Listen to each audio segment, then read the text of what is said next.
So what's up guys? We have here the Latafa Fakar. Mag-unbox tayo ng libro.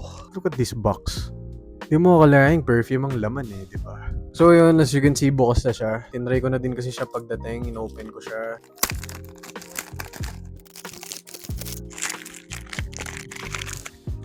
Napakabangis. Latafa is really doing good on designing, creating. Kasi look, tinucho tong Assad Bourbon. Di talaga nila tinitipid presentation pa lang, 'di ba? And even yung bottle, 'di ba? Some people don't like it kasi plastic, pero ako grabe, gusto ko din yung bottle nito. Kakaiba sila gumawa, unorthodox yung mga design, very creative. And itong Jasur, just look at this, guys. Yeah, and these are actually crazy, bro. For the price range, hindi mo akalain Feels premium, feels expensive, 'di ba? Even their bottle, iba-iba yung design, and just look at it, 'di ba? Well, it's a massive bottle and a massive cup. Pero, guys, be honest, di ba, ang unique pa rin. Ang ganda, ang linis. Di talaga nila tinitipid. So yeah, let's open it. Grabe, look at that. Sinong hindi may in love dito, di ba?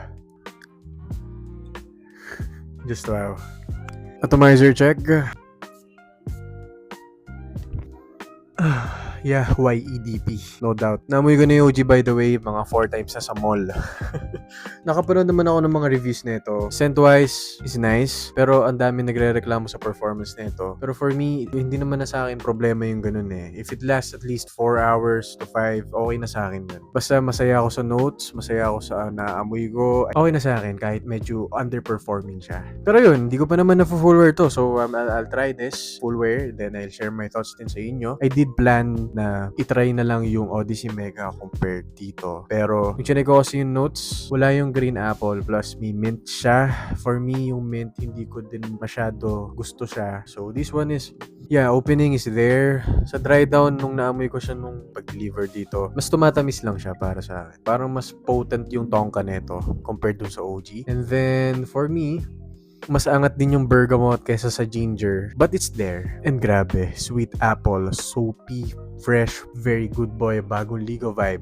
Then, you'll also get that quite masculine scent. There's the cedar, amberwood, and vetiver. So, yeah, I can say mga around 90% din to sa OG.